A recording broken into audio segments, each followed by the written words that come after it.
Good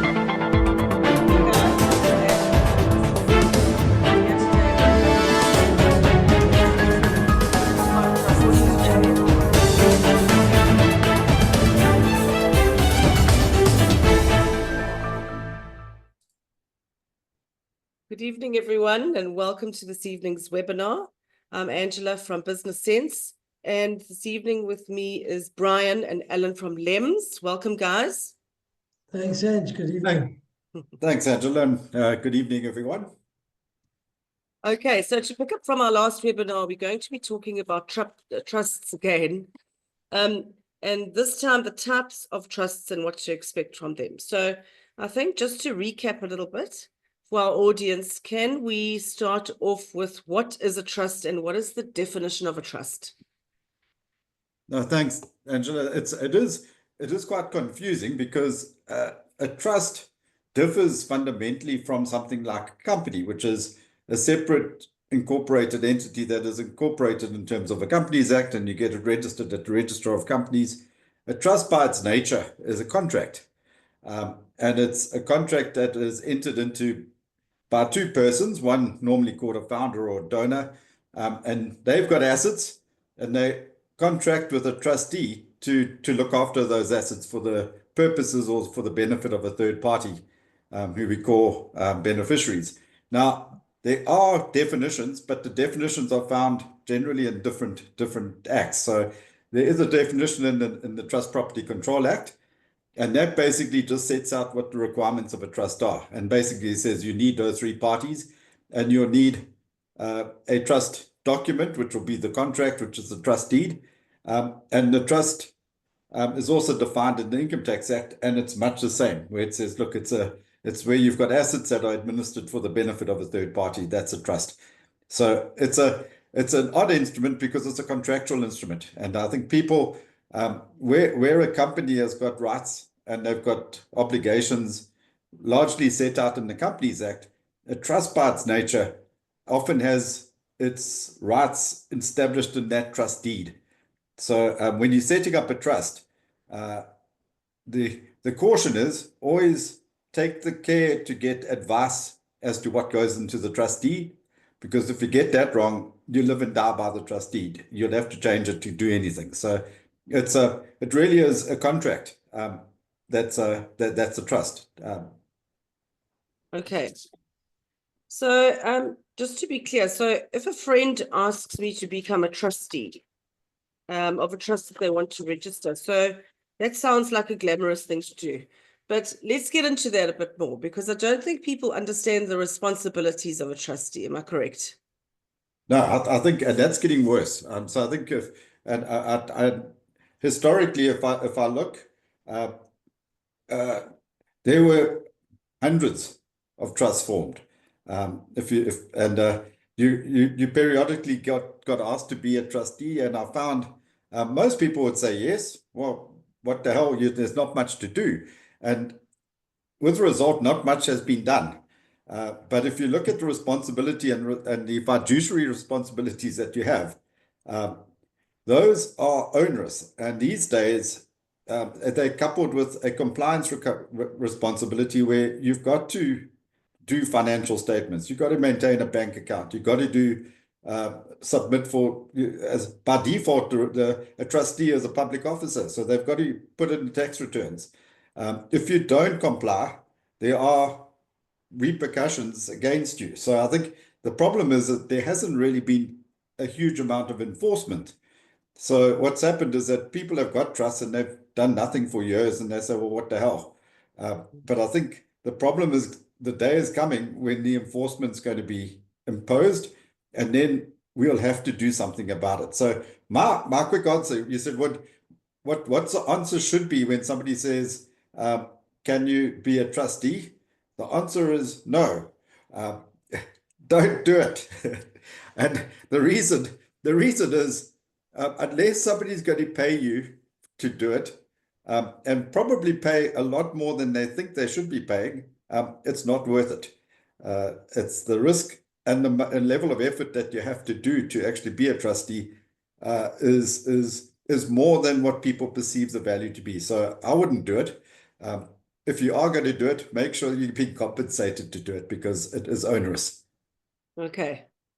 And what if I am the trustee and the only trustee, and I want to disown the trust? So what would happen then?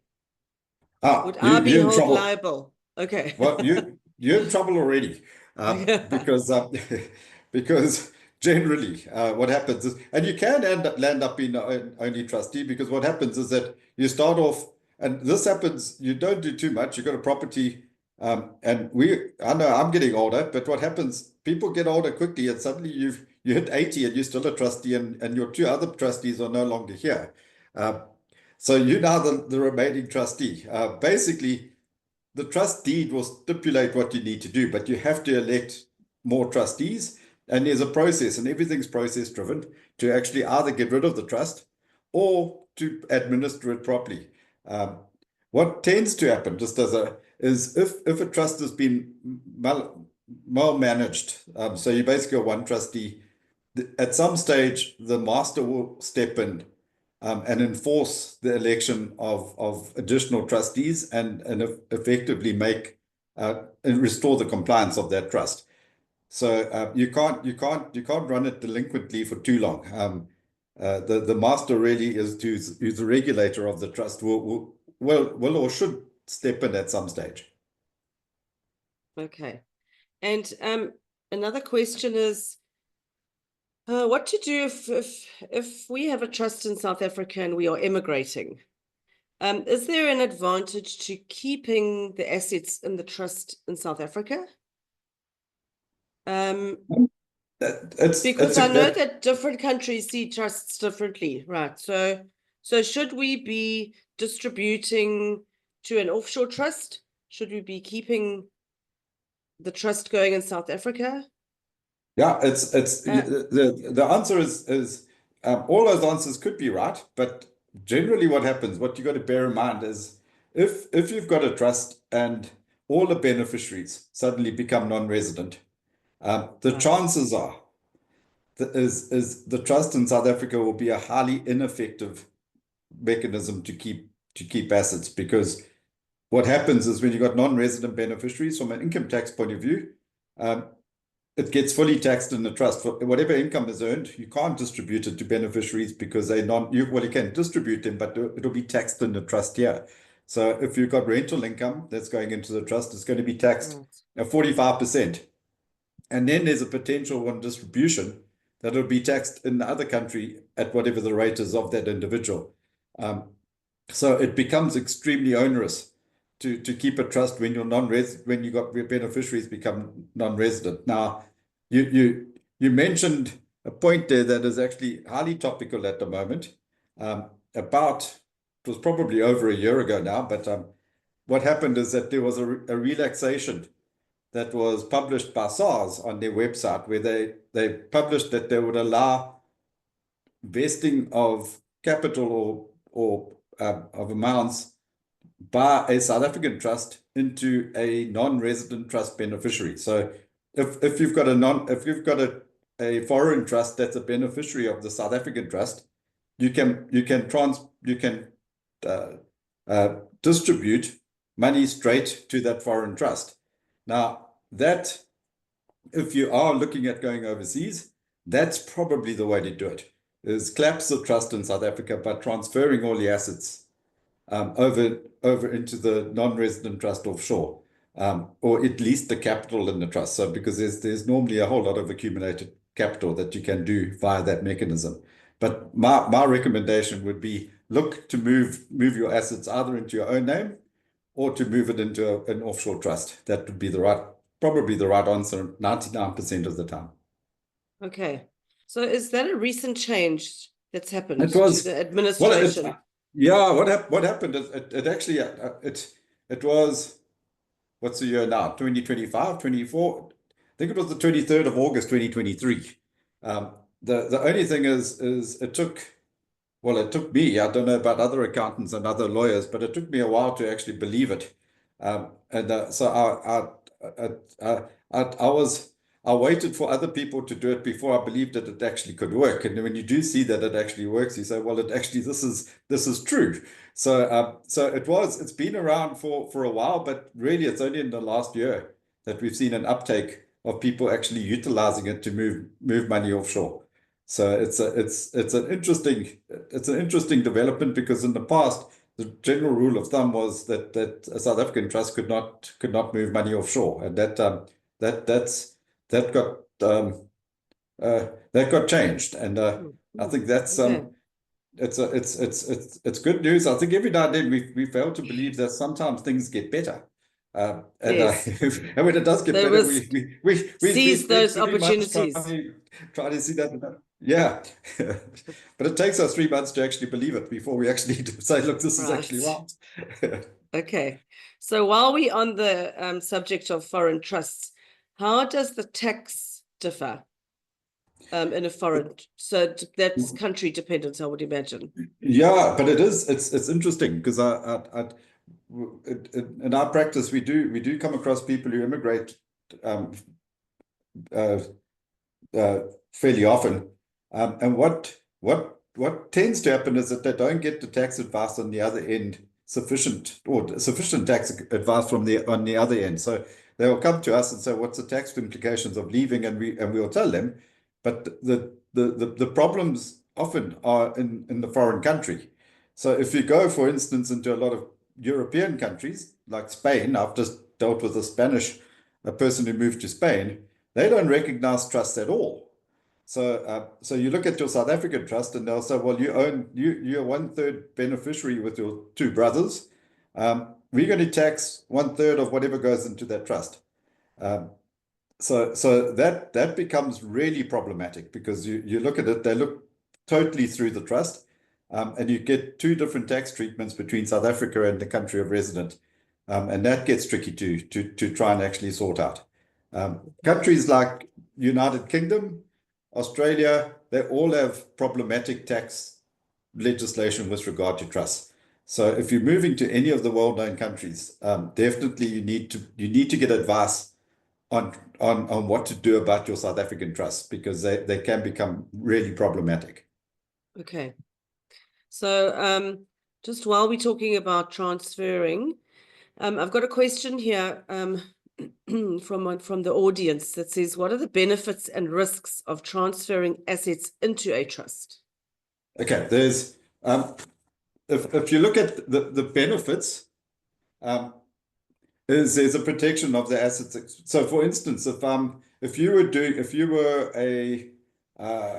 I'll give it if you were a surgeon, so you're in the medical field and you've got indemnity cover, so that if you cause harm, basically there should be some form of insurance. But if you do something that actually could now get yourself sued for whatever reason, if your assets are in a trust, they're protected from creditors from actually attaching those assets and trying.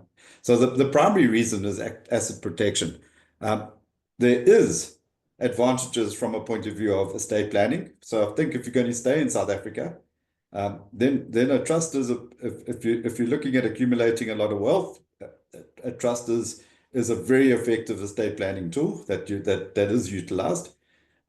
From a point of view of the risk of setting up a trust, the risk of setting up the trust is not a problem. The risk lies with the trustees, because what happens is you have to administer to the benefit of the beneficiaries.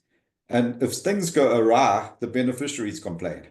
So what you'll find is that a lot of the trust case law is relating to beneficiaries suing the trustees for the breach of their fiduciary duty of looking after the assets to the best of their advantage. So the trustees take a risk. So hence my initial answer to the question: would you be a trustee? Not really. It's not. It's you take the risk in respect to the administration of the trust. So if you do it, you have to do it properly, Right. because otherwise you're at risk. Okay. So this affects distributions to beneficiaries with regards to tax. And is this where inheritance tax comes into it? Yeah, because what you're looking at, I'll give you just an easy example. I start a company, and I decide that I will incorporate the company with the trust as a shareholder. So the cost of the company is $100. That's and then over 20 years, I build up this company so that it's worth 100 million.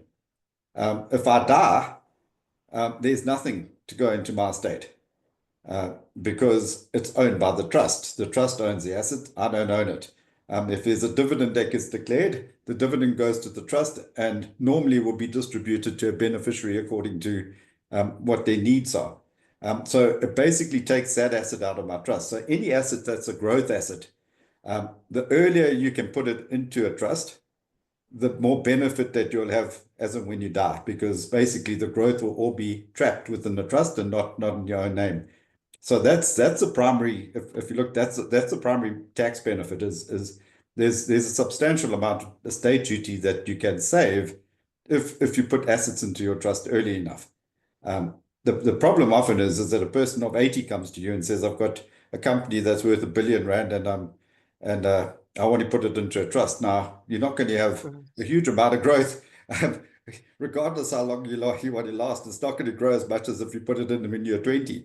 So it's one of those things. It's like saving. The earlier you do it, the better it will be. If you can get your assets into trust early, that's when you'll maximize the advantage. Okay.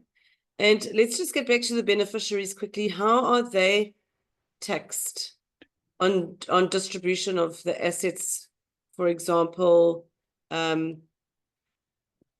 if you as the company are now deceased and you wished and the trust wished to distribute assets, who pays the tax? Okay, Or is it exempt? Or no, well, it gets, this is where it gets tricky. This is why trusts are they're good for tax consultants because we can make money out of them because the rules are fairly complicated. So anything where there's complexity makes us happy. But generally what happens is there's a provision of the Act that says if a trust earns income, so it earns a rental of R1 million. If it keeps it, so and bear in mind the year ends the 28th of February. If at the 28th of February it says, I'm going to keep this money, I'm going to keep the full R1 million, what happens is the trust will be taxed on that R1 million. So the trust will be taxed on the R1 million unless the trustees decide that they're going to distribute or vest that amount in the beneficiaries. So if during the year they say, no, that R1 million that the trust received, I'm going to give it to the beneficiary. Then the trust doesn't get taxed at all. It's not the taxpayer. The beneficiary becomes the taxpayer, and this is where you can have some tax savings because income in the trust is taxed at 45%. If you've got a beneficiary who's not earning much money, it gets taxed at a far less rate of tax. So generally, what happens is that beneficiaries will be taxed on any income, and the same is said for capital gains. Capital gains will generally be taxed in the hands of trust or in the beneficiary's hands. This is foreign beneficiaries. There's a cutoff. That whole conduit principle cuts off with regard to foreign beneficiaries. You can't get taxed in a foreign beneficiary's hands. So what happens is that it doesn't get taxed in their hands. It always gets taxed. If you distribute to a foreign beneficiary, it will get taxed at 45% in the trust.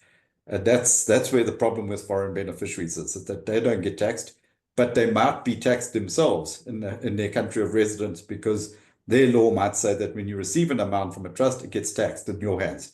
So that's where the disjoint becomes problematic. I think, having said that, where we get rich is because there's always in the Tax Act there's Section 7, which is a section. I think what happens is that they just litter the Tax Act with these other sections that only tax people know.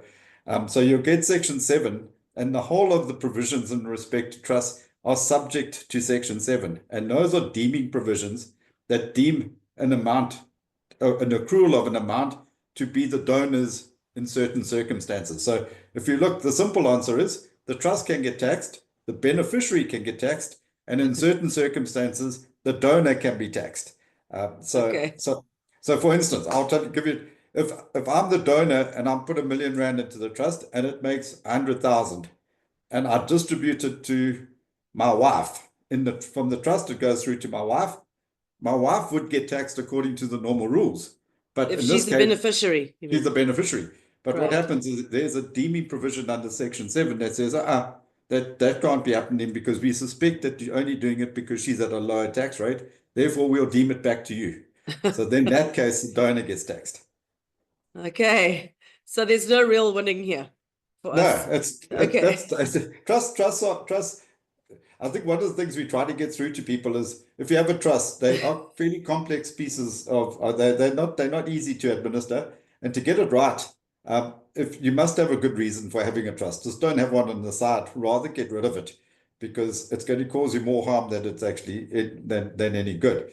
If there are really good reasons for having a trust, and I think estate duty is a great reason, but there are also fairly good reasons not to have a trust. Okay. So while we're on tax, sorry, Alan, we're getting to you.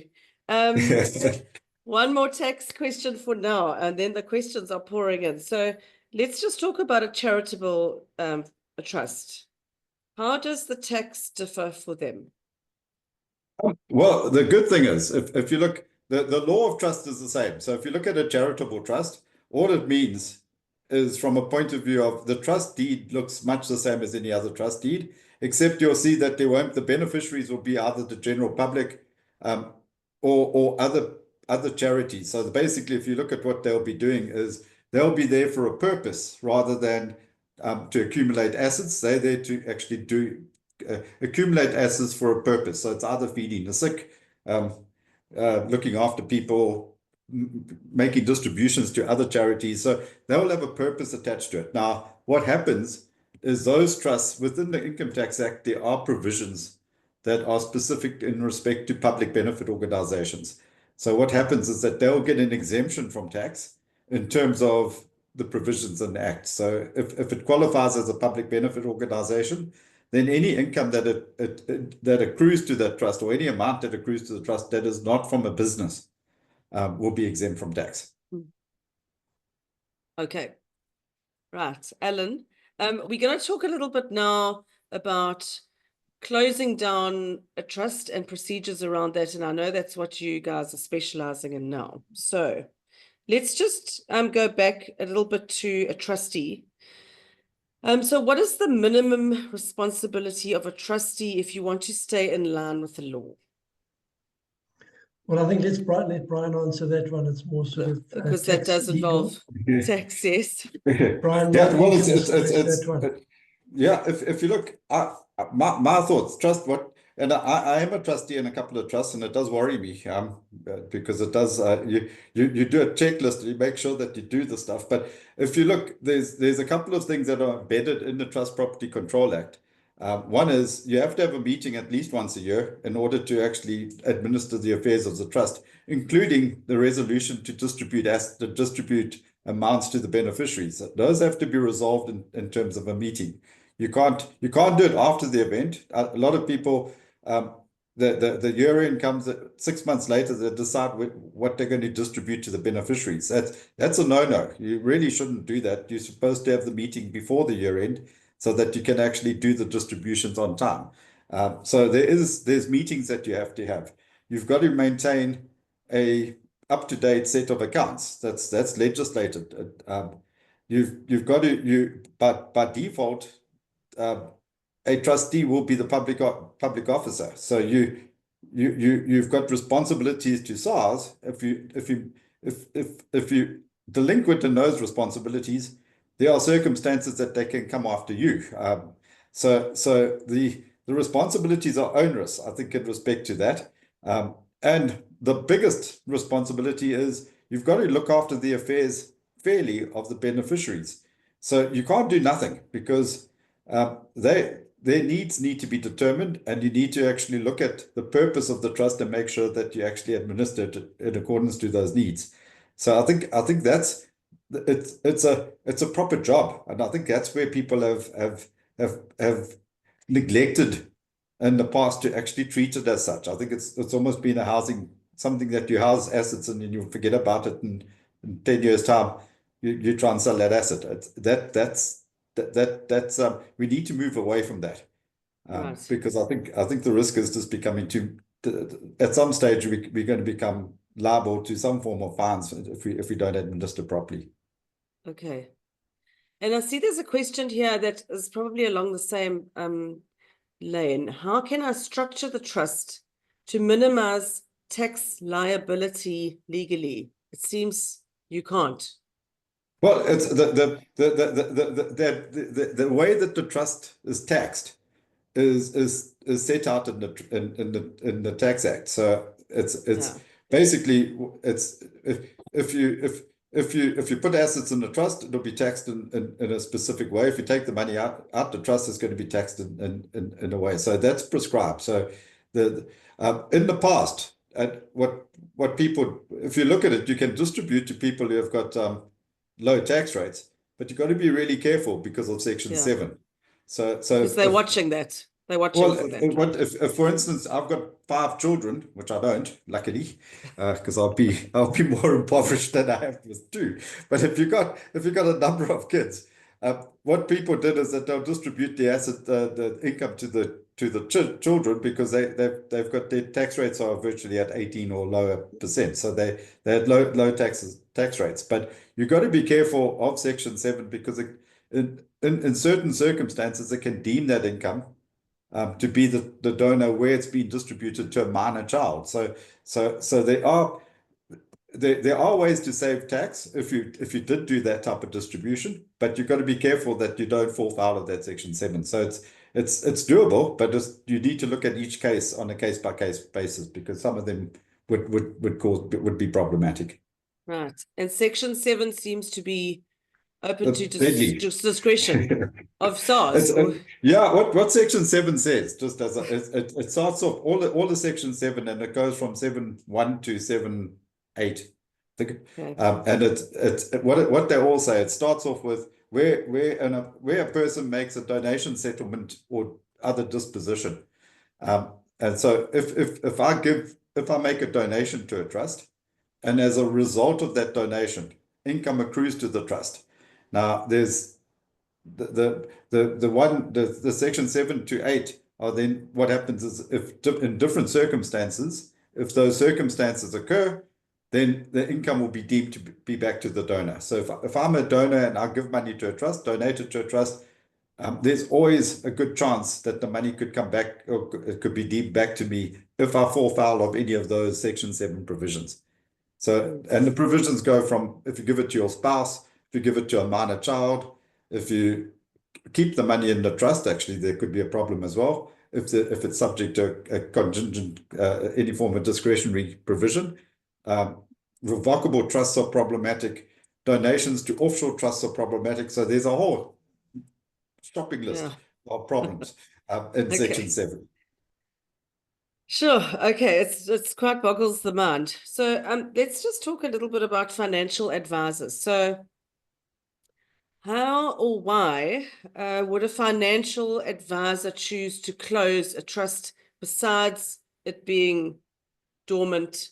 There's no trustees alive or in the country, or what kind of jurisdiction do they have over a trust as the said and signed on financial advisor? Well, I think if from a financial advisors, I think from a point of view of I think the main reason why they would look to a trust would be for asset protection at one side, and secondly to save estate duty. So I think where you start looking at closing the trust down is, you say, well, if the risk associated with the assets is diminished significantly, then you could look at closing the trust, because you say, look, there's no real purpose. For example, I had a client who who is married, but they don't have children. So firstly, they look at it and say, well, I don't have to provide for anyone else going forward through the generations. Secondly, they had a business that was a very good business. And while you have that business, I said, well, there probably would be a court to have it in a trust. But once they'd sold the business, and there was a good call that they might be looking overseas, they said, well, what's the point of the trust? If I die, I'm going to give it to my wife. If my wife dies, she'll give it to me. Therefore, after that, we don't really care. We'll leave it in the will to somebody, and if it does get taxed, well, that's fine. It took away every form of stress got taken out of their life because they didn't have to worry about it. So there are circumstances where you look at it and say, well, it's just too much hassle. What's the point of having it now? If all your beneficiaries are overseas, that's the other time where you have to look at it and say, look, it's going to be more problems than it's worth. Rather just put the money in your own name, pay the tax here on death if you have to, and then distribute it to the person via inheritance. It will be cheaper in the long term. But can a financial advisor, if he's not a trustee, start the process to close down a trust? Well, you can ask the trustees to, but what you'll find is okay. the trust deed is the driving document. So it will have processes within that trust deed that says what you have to do in order to close down a trust. So you could have a trust that says when all the beneficiaries get to the age of 30, we'll close down the trust. Then the trust, then it's that automatically on that event happening, well, the trust gets terminated by the trustees. So the trustees are in control. And I think that's the other thing that also not concerns me, but a person's got assets and they put it into the trust. What they got to remember is it's not their assets. So if I've got a 100 million rand company and it's owned by the trust, it's not yours. It's the trust, and the trustees are independent of you. So you might be one of the trustees, but there's always an element of independence that's required within the trustees in order for it to be a properly administered trust. You can't have a trust that is really just which operates at the instance of somebody, because in that case you could get to a situation where the trust becomes a sham. So there has to be this uncomfortable independence of the trustees, which sometimes the person who sets it up doesn't really understand. So you'll find that there's frustrations between trustees. The better trustees are more painful than the worst ones. So the ones who actually do the job are the ones that actually push back every now and then and say, we're not going to do this, because those are the ones who are doing their job properly. Yes, and in the best interest. And the best interest of the beneficiaries. So they're not going to get bullied into doing something that they don't want to do. Okay. So if a person with a single trust chooses to close their trust, what is the process that they need to follow? Okay. I can jump in here. That's where Aaron can jump in. Yes. A little bit about, maybe just to put our listeners into the picture. From my side, I've worked together with Brian. We've factored in all the legal and tax elements into our system, and really I've written the system to make sure that the closure is efficient. But I think the discussion to this point has kind of said that the wiggle room is quite limited as to what you can do, and one of the logical conclusions is often to close the trust. Very often, a lot of our clients find that the trusts are old. A lot of the paperwork is missing. They can't sometimes remember why they agreed to do what they're doing, and they bring it to us. But very often it's a person in their own individual right, as you say. They're not guided by a financial advisor or anybody, and they just want to close this thing down. That's where we step in. We've created a process which is very simple. There's about 20 questions we ask, and you can either choose to deal directly with us. We're very happy to chat about it and to get you on track. Or you can just go to our website, which is LEMS Systems. .co.za, and you just fill out the form there. There's a payment gateway, and as soon as you go through that, we'll automatically send you a pack. That pack will be a bespoke pack to your personal circumstances, the naming of your trust, the trustees, what documentation you have and you don't have. It factors everything in and gives you a pack specific to that. We then call you and work you through the process. But, that's probably the best way, Ange, to get onto our website or phone us if you prefer to chat. Either way works. And just follow the process. We'll work together with you. It's certainly not a faceless process. There are some complexities which generally unearth some questions. We go through that with you. Make sure you've got those questions answered. But we take the guesswork out of it, because generally, just listening to Brian, there's lots of complexity in it. People are relatively frightened by the process, because it's not easy when you've left this thing alone, and all of a sudden you make a decision to close it down. Yeah. And it seems like there's no straightforward answer or set of rules. It's all very dependent on so many variables. So that's where you guys come in. Yeah, even the even master's office are fairly prescriptive around what they want, what they're required to close a trust down. There's some legislation around that, but when you're at the early stages trying to put everything together, we package it and we do all the work between the master's office and SARS if needs be. But yeah, I mean, it's we can help along the way at any stage. Yes, you've streamlined the process, right? Yeah, and what we do is you do learn continuously while you do it, because there's always an exception. So what you find is that some trusts, they try and close it, but they don't have any, the trustees have disappeared, they don't have the documentation. And then what we've done to a certain extent is we found out how to get over that hurdle, because otherwise it's not, there's no one that actually says, well, what happens if you don't have a trustee? Well, you've got, through a trial and error, you work out what you need to do, and how do you get a new trustee? What is the process to get over the hurdles? And I think that's that you can only do if you've done a good number of these and you've faced them and had to overcome them. So then how often should a trust deed be reviewed or renewed? Well, my thoughts is the trust deed itself is a fairly robust document, so it shouldn't be changed very often. You'll find that there'll be certain circumstances where might be an election of a new, or appointment of a new trustee. That doesn't require a trustees to be changed, the trustee to be changed.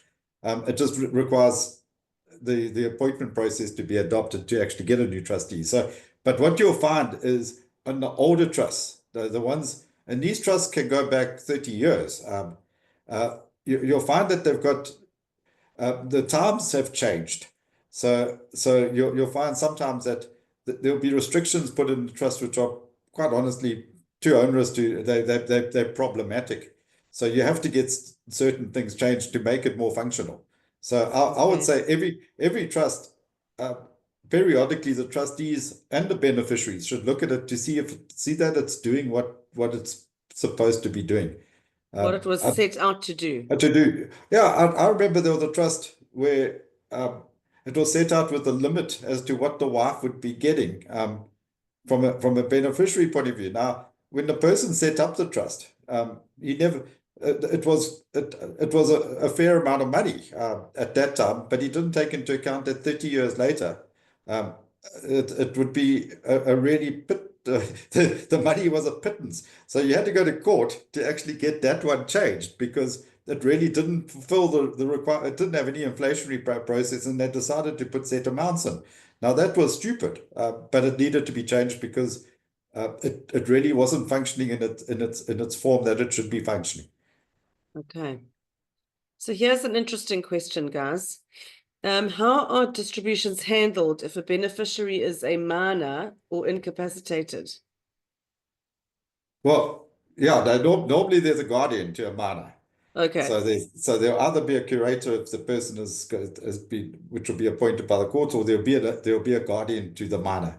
So what would happen is that the guardian will take responsibility of actually, if there's distributions to the minor, it really would be to the guardian to be administered on the best interest of that minor. So we wouldn't tend to give money straight to the minor. Who knows what they would do with it? It's yes. It's I think anyone who's kids always knows that you've got one child that you know would be quite responsible, and probably the other one wouldn't. It's a yes. So hopefully, I think basically somebody would take control of the money. And if somebody's incapacitated, that would also mean that the guardian would have been appointed by either a trustee or the court if need be. Yeah.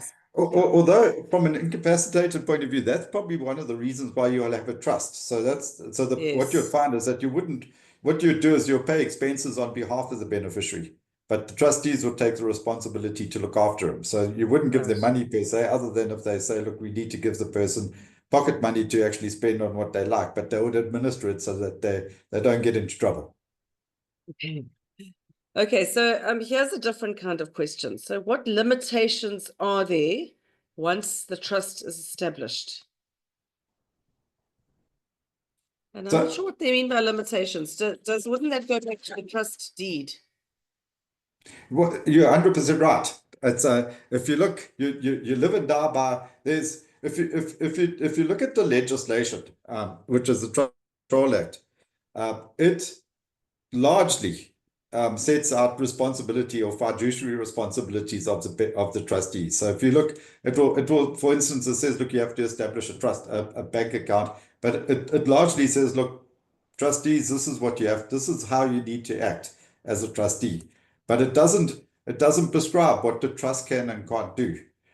So from a limitation, if you want to put limitations into the trust, you need to put it into the various clauses of the trust deed. That's where it all goes. So for instance, if you want to invest in shares in the stock exchange, the trust deed has to say you're allowed to invest in shares in the stock exchange. If it doesn't say that, it can't. It doesn't have any rights that are outside of the trust deed. So I think that's one of the things you have to, that when you draft in the trust deed, you actually have to make sure that you put all these type of things in, because if it's not there, you can't do it. Right. Another limitation we had, Ange, it wasn't really material, but there was a limitation of the trustees for a school trust. It said that the trustees have to be within KZN as the province. Otherwise, they deem them not to be very useful, being outside of the province. So there can be limitations on the trustees as well. Okay, that makes sense. Yeah. What I'm finding these days, because trust deeds are awful to read. What I'm finding is you can teach a new dog old dog new tricks. If you run it through ChatGPT and ask it to do a summary of all the major points, it does help a hell of a lot. Absolutely. I'm sure that would be very helpful, actually. It does. If you want to get a good idea of what's in the trust, just run it through to get a summary out of ChatGPT as a start. It gives it demystifies it quickly. Okay, we've only got a few minutes left. I've got a couple more questions. So, should I include conflict resolution clauses in the trust deed to avoid future disputes? Sure, that's quite an open ended. It is, well, generally what happens there's embedded, normally what you'll see, there's always a minimum of 3 trustees. And there's always one person who's got generally a casting vote. So there is now the conflicts happen between the trustees and the beneficiaries. So it's that now that's where and that's very difficult to put into the trust deed, because quite honestly, that's a fiduciary duty. Yes. It's not something you can actually put. It's a duty of the trustees to resolve those conflicts. You can't actually prescribe how that's going to be done. So Yes. that's not normally in the trust deed as to how to deal with the beneficiaries, because that's part and parcel of your duties is to do it Yes. in a manner that's to their benefit. Now the problem comes, and it's if you look at 90% of the court cases relating to disputes, is when you add beneficiaries. So if a person who was the founder gets remarried and he's got the 3 kids who have been happy for the last 20 years, and he suddenly gets married and puts another 5 in, the 3 get upset. That's where the problem comes in, and it's really it's really difficult to try and resolve those type of problems. They generally go to court. So you'll find that there's very little you can do within the trust deed to resolve those type of conflicts. Because once the trustee is administering it, and that's been done, well, the aggrieved parties are going to take you to court. Right. So do you think then it might always be advisable, or probably not, doesn't happen from the very beginning, to appoint a professional independent trustee? These days you have to. You have to. Okay. You have to. It's now part and parcel of the Trust Property Control Act says you've got to have an independent. So it's just those people are brave, because I look at it as you're stepping into the middle of, often you're going to be the arbitrator between any disputes or any problems. And historically, I think in South Africa especially, not so much overseas, you'll find that the price of an independent trustee overseas is well priced. It'll probably they charge a fortune. In South Africa, you'll find half of these guys actually charge nothing. So there's between the fortune and nothing is probably the right spot. But there are independent trustees, but it's an appointment that comes with significant risks. And I think people, if they do take them on, they must actually do it properly and be properly compensated, because I think it's not an easy job. Could the master be called in to arbitrate? Yeah, they can, because ultimately a trust deed is a public instrument.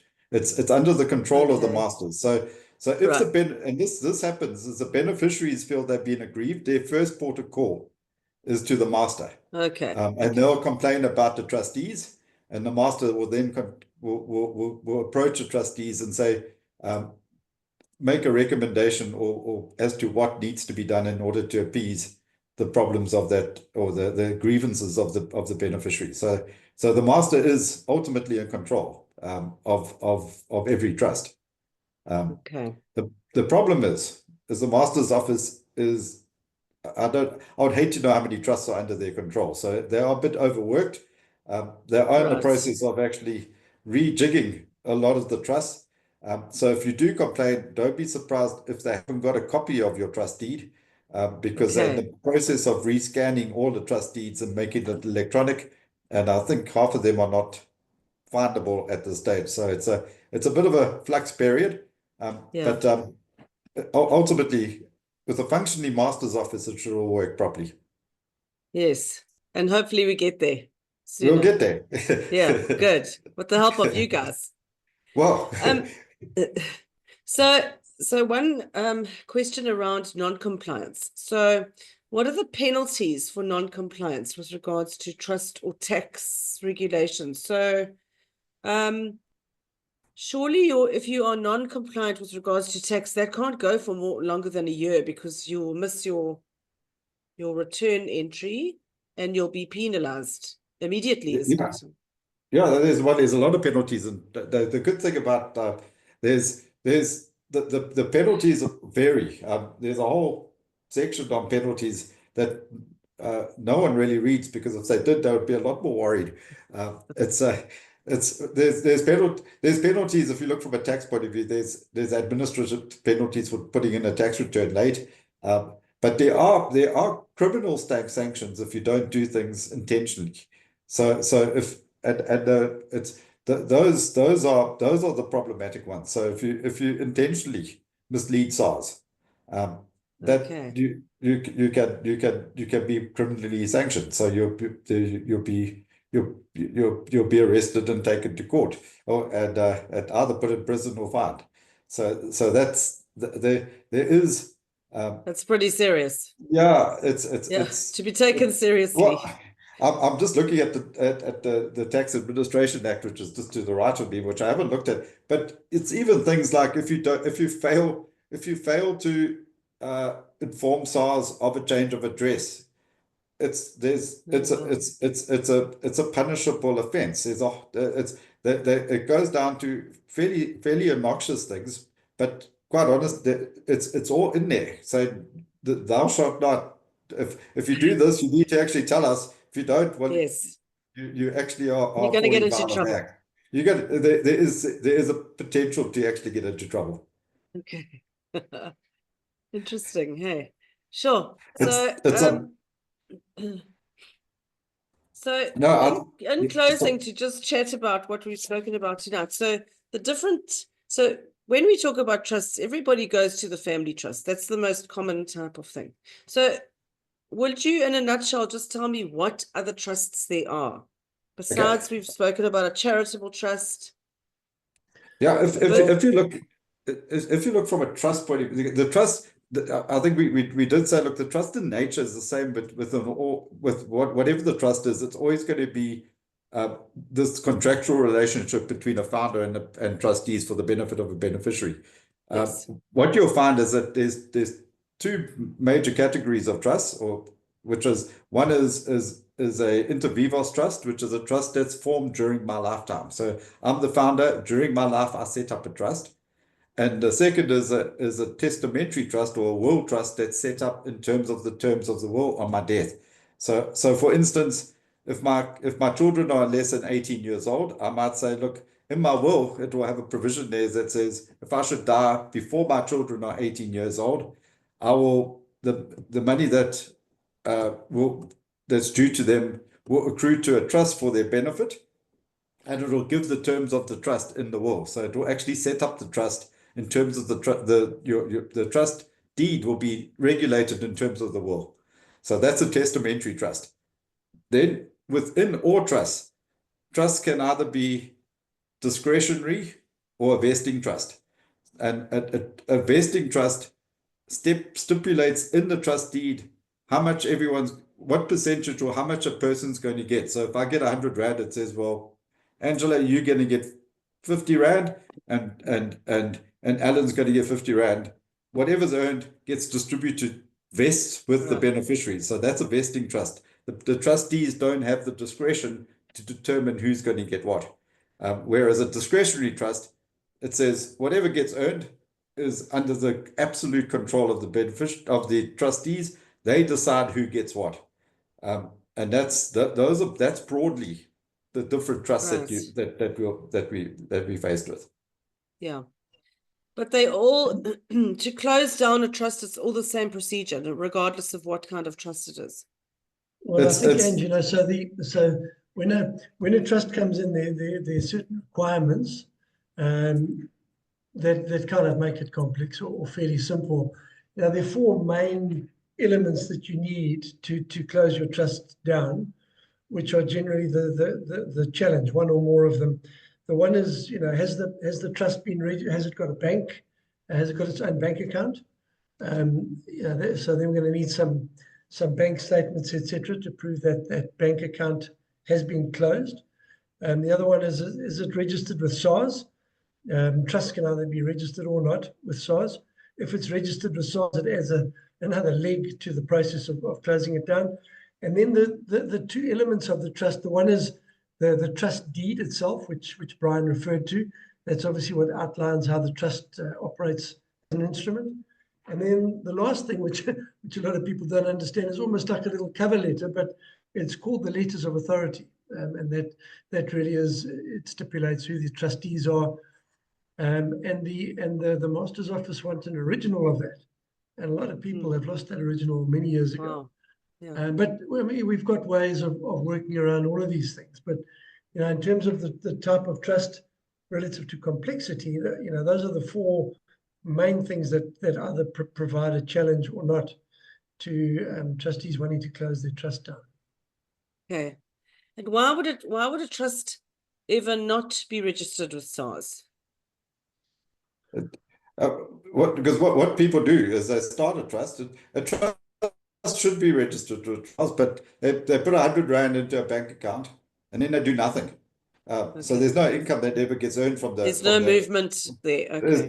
So basically these are dormant trusts. Okay. So what happens is Right. that is nothing gets done, and those are the ones that are the first prize. Just let's get rid of them because you're really not using it. All you're doing is falling foul of a number of duties. You should be doing something, but you really aren't. So I think that's Okay. Yeah. that's when you don't register for SARS. And Every other both of time, as those soon as you will- earn 1 cent of income, well, you have to register for SARS. So Yeah. I think technically everyone should do, but there's a whole lot that haven't because they've never done anything. Right. And I think most people, as we've spoken about before, don't realize that a dormant trust is in danger of gaining penalties, and that's where you guys come in because Well, yeah, if you look recently, the master says you have to now make an annual declaration of beneficial ownership. It's not a problem, but it's just onerous if you have to do this every year. yes, At some stage you look at it and say, well, why am I keeping this? It's just really just another thing on my plate that I don't need to do. So I think that's the bottom line is to try and declutter your life, get rid of the things you don't have to do. yes, And one of which is you really. I've got clients who've got 5 trusts. They might need right. 1. They've got 4 that are, I don't know what, they were highly ambitious. They thought they were going to be a lot richer than they are, but they really can get rid of 4. Wow. Okay. So good to know, guys. We are just about out of time. Any comments in closing? Any wise words from Alan? Yeah, well, I think the wise words are don't be scared.